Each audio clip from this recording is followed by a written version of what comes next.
Good morning guys.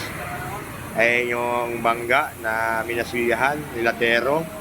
Mas minasilyahan. Ngayon pinipinturahan na. Mamaya ilalabas na yan. Babalik na lang yan para i-bapping. Para mapatuyo ng maigi bago i-bapping. Kasi ang kanya polyurethane. Isang Kia yan. Pinipinis na yung buong likod na yun. Likod na yan, no?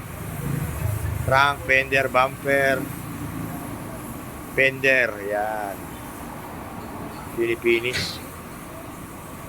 Dito yan sa Cubao. Kung sa kabaan ng 20 Avenue. Kabaan ng 20 Avenue. Nandito lang kami. Kung manggagaling kayo ng Marikina, bandang kaliwa ka ng 20 Avenue. Kung galing kayo ng San Juan, kaliwa uli ng 20 Avenue. Matatagpuan sa kabaan ng 20 ho. Yan. May pinturahan yan. Isang Kia. Kaya mga guys, kung may mga sakyan kayo, dali nyo lang dito. Yan. Kahapon lang pinasok yan. Ngayon pinipinis na. At may dumating na naman isang sakyan. Pipinturahan. Minamasilyahan na. Ayan naman ang bagong dumating. Nilatero.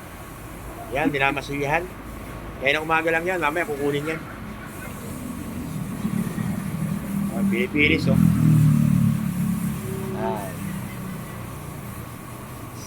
Isang Kia yan. Dito matatagpuan sa Cubao, number 78, 28th Avenue, mga guys. Cubao, Quezon City. Mahusay ang gumagawa rito. Intab, no? Tara na! Follow, like, and share lang ho. Subscribe na yung YouTube channel. Salamat!